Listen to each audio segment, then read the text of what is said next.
Bonjour à tous et à toutes, je suis ravie de vous retrouver aujourd'hui en vidéo pour vous présenter mon premier point lecture pour le mois de juin. Dans ce point lecture, j'ai du coup 4 romans ainsi que 3 titres graphiques à vous présenter. Je vous donnerai tout d'abord mon avis sur Vanda par Marion Brunet au livre de poche. Ensuite, je vous donnerai mon avis sur le roman de Pour près de soi par Marie Chamberlain. Après ça, ce sera au tour de Petits arrangements avec l'histoire, le tome 7 des Chroniques de Saint-Marie par Jodie Taylor. Puis je vous parlerai de ma lecture de Starling, le dernier roman par Mélanie Taquet. Et enfin, côté graphique, je vous donnerai mon avis sur le premier tome de Ultra Laser par Henri Duc et Giraud. Et je vous donnerai également mon avis sur le tome 3 et le tome 4 de Deep Sea Aquarium Macmell. On va donc commencer avec Vanda par Marion Brunet. Marion Brunet, c'est une autrice que j'aime beaucoup, je la suis depuis de nombreuses années maintenant. Je l'ai découverte avec ses romans adolescents, tout d'abord donc avec ceux qu'elle avait publiés chez Sarbacane, à savoir du coup Frangine et La gueule du loup, qui était... c'était à peu près à cette époque-là, enfin à l'époque de leur sortie, que j'avais découvert Marion Brunet. J'ai ensuite lu donc Dans le désordre à sa sortie, puis à leur sortie les 2 romans chez PKJ, et du coup également ceux qu'elle publie maintenant en adulte, donc qui sortent chez Albin Michel en grand format et puis en poche ensuite. Au livre de poche, elle avait déjà sorti du coup L'été circulaire, qui était également un roman adulte. L'histoire de Vanda, c'est l'histoire d'une jeune femme qui s'appelle donc Vanda, qui est une femme un petit peu différente, un peu en marge. Elle a un côté... elle veut être très libre, c'est une femme qui est très tatouée, qui est assez jeune, qui élève du coup seule son fils, qui s'appelle Noé. En fait, elle est restée pendant assez longtemps avec Simon, ils se sont quittés et peu après leur séparation, elle s'est rendue compte qu'elle était enceinte de Noé. Elle n'a pas voulu en tenir informé Simon, donc il ne sait pas qu'il a un fils. Et du coup, Vanda a élevé seule Noé. Ils vivent en fait sur un cabanon qui est sur la plage, qui est normalement c'est les locations pour touristes de l'été, puisqu'elle vit dans le sud de la France, elle travaille dans un hôpital psychiatrique et puis donc elle essaye un petit peu de faire comme elle peut, c'est pas forcément la maman parfaite, on voit qu'elle galère quand même pas mal. Et donc voilà, et du coup on a son histoire avec Noé, sauf que Simon va revenir dans les parages, va apprendre que Noé est son fils et va vouloir en fait un peu s'immiscer dans leur vie et puis apprendre à connaître son fils. Ça va pas être vu d'un très bon œil par Vanda, qui est très très protectrice avec son fils. Et du coup voilà, ça va partir un peu dans tout ça. Comme souvent avec Marion Brunet, il y a un aspect quand même social qui est assez fort dans ce roman. Et puis c'est un roman qui est vraiment sombre. Les romans de Marion Brunet de manière générale sont pas forcément des plus joyeux, et encore moins ceux qu'elle publie en adulte, où pour le coup voilà, elle se prive pas de montrer des choses... pas forcément, je trouve pas forcément que ce soit des thématiques plus dures, mais par contre elle les montre d'une manière peut-être plus crue que dans ses romans adolescents. Pour ma part, je préfère ces romans publiés en adolescent. Je vous ai parlé en début d'année, je crois, de Plein Gris, que j'ai vraiment adoré, qui est son dernier en date en roman ado. J'aime énormément ce qu'elle a publié chez Sarbacane également. Donc voilà, c'est pas ce que je préfère chez Marion Brunet, mais je suis contente de l'avoir lu. Après, voilà, comme je l'ai dit, elle écrit des romans sombres, donc vous attendez pas forcément à un happy end. Hein, voilà, c'est pas ce que vous trouverez ici. C'est un roman donc sinon qui fait à peu près 200 pages, ça se lit très bien. Marion Brunet a vraiment une écriture très fluide et qui nous entraîne à la suite de ses personnages. Du coup, donc, je lui ai mis la note de 15 sur 20. Ensuite, j'ai donc lu de Pour près de soi par Marie Chamberlain aux éditions Prélude. Il est sorti celui-ci il y a quelques années. Ça faisait je crois 3 ans qu'il traînait dans ma pile à lire. C'est un roman comme vous pouvez le voir à la couverture. Donc c'est un roman historique qui se passe pendant la période de la Seconde Guerre mondiale. On va suivre l'histoire de Ada, qui est une jeune Anglaise qui est absolument passionnée par la couture et qui a un petit peu des rêves de grandeur. Elle rêve de fonder sa maison de haute couture, etc. Mais donc pour l'instant, elle travaille dans un atelier de couture à Londres. Et c'est alors qu'elle travaille là-bas qu'elle va faire la rencontre de Stanislas, qui est un jeune homme qui va vraiment beaucoup la charmer et qui va l'inviter du coup à passer un week-end avec lui à Paris. Ada, voilà, comme elle est passionnée de couture, elle rêve vraiment de Paris. Pour elle, c'est la pointe de la mode, etc. Et donc du coup il décide de partir malgré tous les avertissements et le fait que voilà, elle prévient pas ses parents qui verraient d'un très mauvais œil le fait qu'elle parte alors qu'elle n'est pas mariée avec cet homme. et tous les avertissements qu'on va leur faire, étant donné qu'en fait ils vont partir vraiment alors que les rumeurs sur l'arrivée imminente de la guerre sont de plus en plus présentes. Ils vont décider malgré tout de partir à Paris et ils vont en fait se retrouver un peu coincés là-bas. C'est un roman qui va se diviser vraiment en plusieurs parties. On a une première partie donc, qui se passe avant la guerre. Ensuite, on a le début de la guerre. Ensuite, on a toute une partie dans laquelle donc, Ada va être faite prisonnière de guerre. Et on va voir comment justement la couture va la sauver dans ces circonstances, en sachant en plus de ça qu'elle est faite prisonnière, qu'elle va travailler comme couturière en fait juste à côté de Dachau pour les femmes des dirigeants nazis. Donc voilà, et puis ensuite on a une partie qui se passe après la guerre et encore une dernière partie qui est une partie un peu de jugement, on va dire ça comme ça. C'est un roman que j'ai bien aimé, alors il fait 400 et quelques pages, je l'ai trouvé un peu lent dans certaines parties. En fait moi la partie pendant la guerre c'est vraiment ce qui m'a le plus intéressée. J'ai pas beaucoup apprécié la première partie, je trouvais que c'était lent à se mettre en place et Ada est vraiment... Bon voilà, c'est une toute jeune femme de 18 ans je crois, elle est très très naïve, elle se fait berner mais alors comme pas possible par Stanislas, donc c'est agaçant à lire. Et en fait finalement elle va se retrouver complètement larguée par lui et va devoir se débrouiller par elle-même et c'est à partir de là je trouve que le roman devient intéressant mais ça arrive quand même peut-être au bout de 100 pages donc voilà c'est un peu lent à la mise en place je trouve. Après j'ai bien aimé la suite et la dernière partie sur le jugement est assez intéressante et je pense qu'elle est quand même assez révélatrice de l'époque. C'est une histoire complètement fictive, elle n'a pas existé mais je trouve qu'elle fait très réaliste. Donc voilà.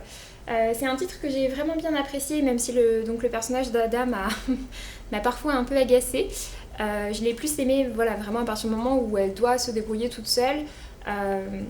Et ouais, c'est un roman que je vous recommande si les thématiques vous intéressent, si ce côté donc de jugement des femmes de l'époque, de l'attrait de la couture et puis de la Seconde Guerre mondiale. Avec donc ce camp de prisonniers, etc. Si ce sont des thématiques qui vous intéressent, pourquoi pas vous lancer, gardez juste peut-être à l'esprit voilà, ce début de roman qui peut être un petit peu long. Pour ma part, je lui ai mis du coup la note de 15/20. Ensuite, j'ai donc lu le tome 7 des Chroniques de Saint-Marie qui s'appelle Petits arrangements avec l'histoire par Jodie Taylor. Aux éditions donc Hervé Chopin, c'est une série dont je vous parle du coup assez régulièrement vu que j'en suis au tome 7. Dans cette série on va suivre une équipe d'historiens sauf qu'ils ont la particularité d'avoir des navettes qui leur permettent de faire des voyages temporels et du coup de se rendre en fait dans la période historique sur laquelle ils doivent écrire un rapport. Et donc du coup dans le premier tome on suivait l'histoire de Maxwell qui est une jeune femme qui entre du coup à Saint-Marie, qui est une passionnée d'histoire et qui découvre en fait ce fonctionnement quand même un peu spécial de Saint-Marie et du coup on la suivait voilà, dans toutes ses aventures et puis on voit toute l'équipe autour d'elle etc. J'aime beaucoup le personnage de Maxwell qui est un personnage très drôle et puis tout le groupe qu'il y a autour d'eux, ce sont des personnages qui sont globalement assez coupés du monde extérieur donc du coup c'est pas juste des collègues ou des amis, c'est un peu une famille. Et vraiment, voilà, j'aime vraiment bien cette série, même si je trouve qu'il y a certains tomes qui sont un peu des tomes de transition dans lesquels il se passe pas forcément d'énormes choses. J'aime bien les tomes en fait avec des grosses... soit vraiment importants pour la trame narrative complète de la série, ou bien soit des tomes avec une ou deux grosses expéditions qui sont très documentées et qui du coup nous apprennent vraiment plein de choses sur la période historique en question. C'était le cas notamment de certains précédents qui se passaient, je pense à ceux par exemple pendant certaines guerres, etc. Enfin voilà, c'était hyper intéressant. En l'occurrence ici, je trouve pas qu'on ait des gros bonds temporels avec beaucoup d'explications. Je trouve qu'en général c'est quand même assez rapide. Et du coup voilà, je trouve ça un peu dommage parce que l'aspect historique est peut-être pas des plus présents ici. Et puis c'est un tome dans lequel en fait on nous met en place un très gros problème, donc je pensais que ça allait impacter peut-être dans les tomes suivants, sauf qu'en fait il se résout également dans ce tome-ci, donc finalement en soi c'est pas un tome qui me semble si indispensable que ça. Je pense pas que sur la trame générale ça aurait changé grand chose en fait que ce tome n'existe pas. Je trouve ça un petit peu dommage, même si voilà, j'ai bien aimé les retrouver, c'était sympa. Un petit bémol également, c'est au tout début du récit, on nous parle d'un roi, alors je me souviens plus lequel c'est forcément, on nous parle d'un roi et de sa femme et on nous explique à quel point ils sont gros et sales, etc. Et c'est vraiment genre très très insistant. Et je trouve ça un petit peu dérangeant. Alors en plus c'est assez étrange parce que le personnage de Maxwell est grosse, on fait plein de références au fait qu'elle est grosse, etc. Elle-même le dit, il n'y a pas de souci. Mais là je trouvais vraiment que c'était hyper exagéré. On nous dit non-stop qu'ils sont très gros, qu'ils sont sales, que c'est des porcs, que ils sont obèses. Enfin voilà, je trouvais ça assez bizarre et vraiment très insistant. Ça comporte, enfin c'est vraiment le tout début du roman, mais voilà, ça m'a un peu dérangé quand même dans ma lecture. J'ai mis du coup donc la note de 15/20 à ce tome 7, c'est loin d'être mon préféré de la série, j'espère que les tomes suivants vont être un peu plus dynamiques. Normalement la série est terminée en 11 tomes en anglais. Ensuite, j'ai donc lu Starling par Mélanie Taquet aux éditions Erol. C'est un roman qui avait été précédemment publié chez Libri Nova et qui a été du coup retravaillé pour sa publication chez Erol. Il est sorti en début d'année, je crois. Ça faisait un petit moment qu'il était dans ma pile à lire et que je traînais à le lire. J'aime beaucoup les écrits de Mélanie Taquet. C'est une autrice qui... ses romans sont un peu à la frontière entre feel good et contemporain. Il y a souvent un peu de romance, mais c'est pas toujours ce qui prédomine. Alors, ils sont publiés chez Erol. On peut parler d'un petit côté de développement personnel, mais c'est loin d'être le sujet principal. Dans les récits, les personnages ont une évolution, travaillent sur eux-mêmes, etc. Mais c'est pas un récit dans lequel le développement personnel est vraiment présent. J'aime beaucoup ce qu'elle fait. Je trouve qu'en fait, elle écrit des histoires qui sont assez simples, mais toujours avec beaucoup d'émotions qui passent. Ces histoires, à chaque fois, me chamboulent, me font pleurer. Enfin voilà, j'aime vraiment beaucoup ce qu'elle fait. J'aime beaucoup les personnages qu'elle crée. Et du coup, donc, dans cette histoire, on va suivre l'histoire de... Emma, qui est une femme de 31 ans, qui est une Française, elle est blogueuse littéraire et elle connaît également un petit succès avec des romans plutôt chick-lit. Elle vit du coup à Londres avec sa meilleure amie Chiara, qui est elle italienne. Elles se sont rencontrées dans des circonstances un peu compliquées, notamment pour Emma, qui n'a plus de famille en fait, et donc voilà, elles vivent toutes les deux en colocation à Londres. On comprend qu'en fait Emma s'est remise très difficilement d'une rupture et que suite à ça, en plus, elle a voulu commencer une thérapie avec un psy du nom de Bilal, sauf qu'elle est tombée raide amoureuse de lui et que du coup, ça n'a pas été possible. Et donc nous, au moment du récit, on va être plusieurs mois plus tard et en fait, complètement par hasard, elle va tomber sur Bilal à une soirée et ça va un peu faire remonter toutes les émotions, etc. qu'il y a eu. J'ai beaucoup aimé le personnage, j'ai vraiment bien aimé le personnage d'Emma, j'ai beaucoup aimé le personnage de Chiara. J'ai beaucoup aimé les autres personnages qu'on va croiser ensuite, surtout dans la partie où elle est à Prague. Et le groupe qui va graviter autour d'elle, vraiment ils m'ont beaucoup plu.